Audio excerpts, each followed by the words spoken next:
E aí, tudo bem? Tá firme e forte para a gente continuar o nosso projeto? Então vamos continuar aqui com a construção do nosso banco de dados. Vamos nessa. Deixa eu puxar aqui o meu script. Por que eu faço script, né? Porque se acontecer alguma coisa e eu perder, por exemplo, um problema no meu computador, tudo, ou eu tenho o backup do banco de dados, ou eu tenho o script e construo novamente todo esse banco de dados. Então eu sempre, é uma prática que eu tenho tanto no meio acadêmico, ou seja, na sala de aula, como também profissionalmente falando. Antes de criar a tabela chamado, a gente precisa dizer quem vai abrir o chamado. Então, nós vamos precisar de usuários. Criar a tabela usuário. Esse usuário é alguém que utiliza o laboratório e, portanto, vai poder abrir um chamado, tá? E só que cada usuário vai ser de um determinado tipo. Ele vai poder ser aluno, ele vai poder ser professor ou alguma outra função qualquer. Então nós vamos também antes criar a tabela tipo de usuário. Então vamos nessa. Vamos aqui, ó. Criar a tabela tipo de usuário. O comando create table é padrão, é esse que a gente já aprendeu. Eu só vou customizar aqui, ó. Então ele vai ser tipo de usuário e o nome da tabela, ID, tipo de usuário, tá lá. E aí nós vamos fazer o seguinte, alter table, tipo de usuário, adicionando o campo nome, que é o nome do tipo de usuário, aluno, professor, auxiliar, docente, assim por diante. Ele vai ser um campo do tipo varchar, vamos colocar aqui 20 posições, not null e também unique, por exemplo. Eu não vou poder cadastrar duas vezes o tipo de usuário professor. É o que basta no momento, tá? Então nós vamos pegar esses dois comandos aqui, jogar para cá, colar assim mesmo, query ok, se nós dermos o comando show tables, 3 tabelas, computador, laboratório e tipo de usuário, e dermos o comando describe, tá lá, ID, tipo do usuário e nome. Bom, e aí fica fácil agora a gente construir a tabela usuário. A tabela usuário, ela tem a estrutura básica de construção de tabela, então create table usuário. A chave primária vai ser ID usuário. E aí todo usuário tem nome, alter table usuário, adicionando o campo nome, aí é o nome da pessoa, né? Então ele vai ser um varchar, vamos colocar um varchar maiorzinho aqui de 50, not null. Só que eu não posso usar o unique, porque é pouco provável, mas duas pessoas podem ter o mesmo nome.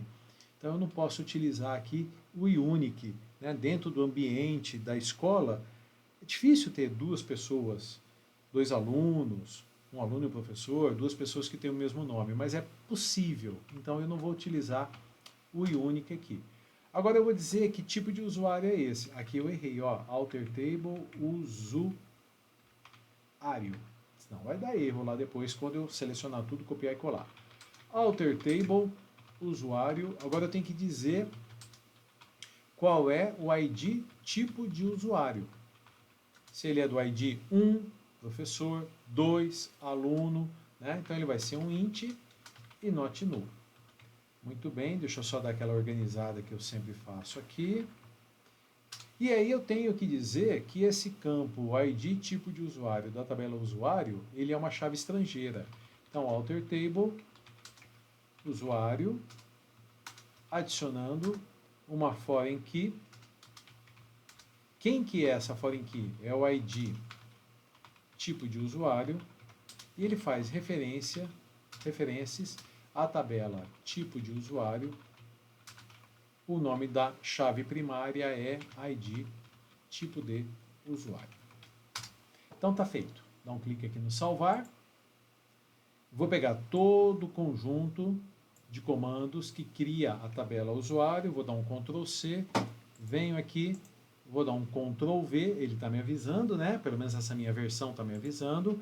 query ok, olha lá, ó, query ok no create table, query ok no alter table, query ok no alter table, query ok no alter table, nenhum erro. Vamos lá, vamos executar aqui o comando, deixa eu só voltando, show tables, nós já temos 4 tabelas, describe usuário, tá lá, ó, ID usuário, nome, e esse usuário é de um determinado tipo, ID, tipo de usuário, tudo certinho. E agora nós vamos criar a tabela chamado. Então, criar a tabela chamado. Então, a tabela chamado, a gente pega a estrutura básica dela aqui, chamado vai ser ID chamado. Muito bem.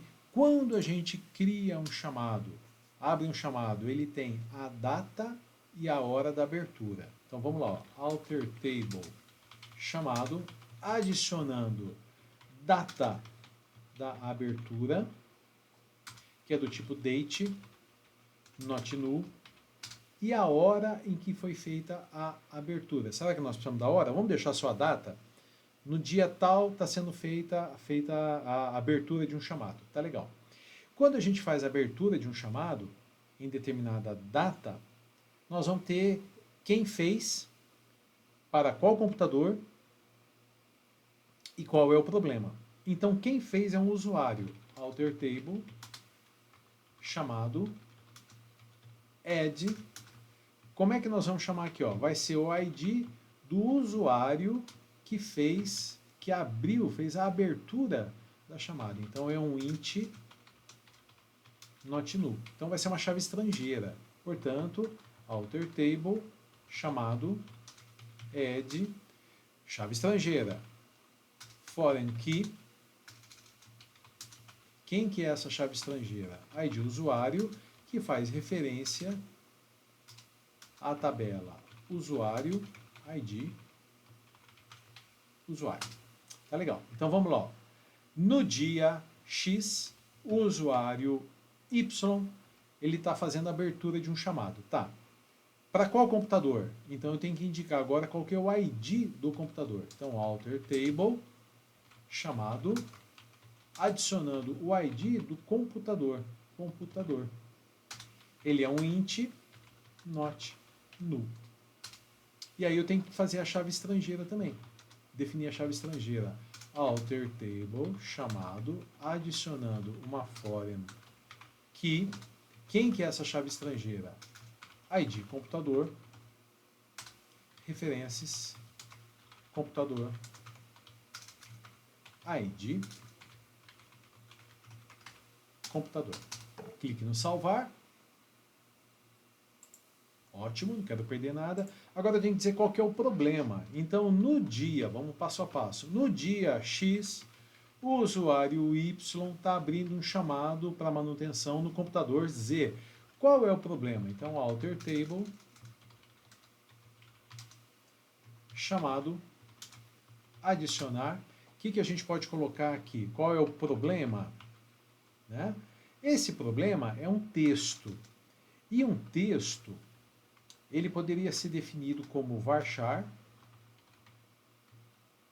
e aí o máximo seriam 255 caracteres, ou, se nós quisermos um texto muito grande, sem limite de tamanho, o tipo do campo seria text. O que acontece é que, no transcorrer, no desenvolvimento do front-end da nossa aplicação, para a gente poder trabalhar com um campo do tipo text, a gente vai ter algumas coisinhas a mais. Poderia ser. Então, apenas para facilitar o nosso trabalho, nesse primeiro projeto, nós vamos colocar que o problema é um varchar de 200. Quer dizer que o usuário vai ter 200 caracteres para descrever.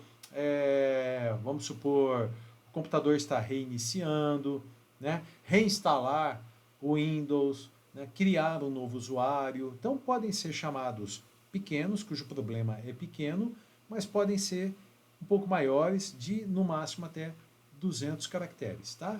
Isso aqui não pode ficar em branco, not null. Muito bem. Por fim, nós vamos fazer o seguinte, ó, nós vamos criar um campo, apenas um campo chamado data do atendimento. que ele vai dizer em que momento, em que data o problema indicado foi solucionado. Então, alter table, chamado, adicionando o campo data do atendimento. Esse campo data do atendimento vai ser um campo date e not null. Tá? Vou dar um clique aqui no salvar.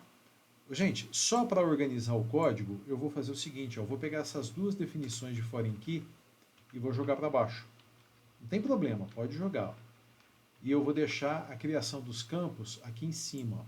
Então, primeiro eu criei todos os campos e depois eu defini as duas chaves estrangeiras.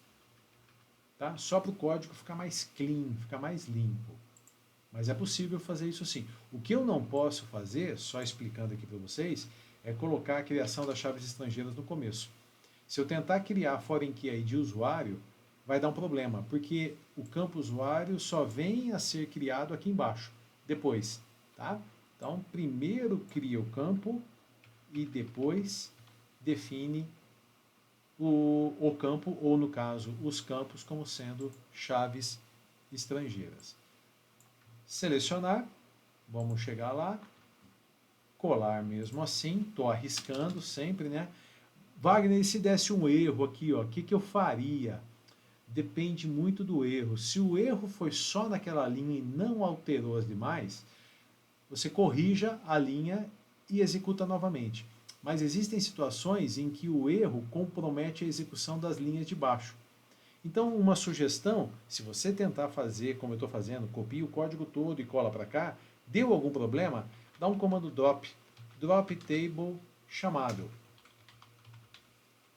Olha lá, a tabela chamada não existe mais, deixou de existir. Aí você vai lá no teu código, verifica onde é que está errado, faça a correção necessária, ou as correções necessárias, vem para cá e executa novamente, até que dê tudo query ok. Tem que dar ó, query ok, query ok, query ok. Para a gente finalizar mais essa videoaula, show tables. Então, chamado, computador, laboratório, tipo de usuário, usuário e describe chamado, ponto e vírgula. Tá lá, ó. Chamado tem ID chamado, data de abertura, quem foi o usuário, quem foi o computador, qual é o problema e a data do atendimento. Quando nós preenchemos a data do atendimento, significa que o chamado foi atendido. Só tem um detalhezinho aqui que eu preciso corrigir, que é aqui, ó, a data do atendimento ela não pode ser not null. Então eu vou dropar a tabela e criar novamente. Por quê? Porque a data do atendimento ela indica quando os procedimentos para resolver o problema foram realizados. Quando o chamado for aberto, ele vai ter uma data de abertura, mas ele ainda não vai ter a data do atendimento. Então eu não posso colocar o not null aqui, senão vai dar problema. Tá? Então eu vou tirar, dar um clique aqui no salvar. E aí, como eu falei para vocês, teria como tirar aquele not null via código? Teria, mas eu vou fazer o seguinte, ó, eu vou dar um drop table chamado, a tabela chamado foi jogada fora, não existe mais, e aí eu vou colar todo aquele código novamente, deu tudo certo, e describe chamado, e perceba que atendimento agora, ele está com null e yes. Perceba que aqui em cima, quando que eu percebi isso? Quando null não aceita valor em branco. Então agora sim, ele aceita valor em branco. Tá? Isso aqui é só um caractere que eu pus a mais, não é problema nenhum. Tá legal? Então, dessa forma, nós encerramos a construção do banco de dados. É isso que a gente tem de proposta para essa primeira parte do projeto. E na próxima videoaula a gente começa a construção do nosso front-end. A parte que o usuário vai ver e devagarzinho a gente vai colocando no front-end o CSS, utilizando o framework Bootstrap e algumas customizações e com um pouquinho de JavaScript também. Tudo isso, claro, com PHP. Tá legal? Então até a próxima videoaula. Deixa teu projeto prontinho e a gente vai voltar em seguida. Um abraço.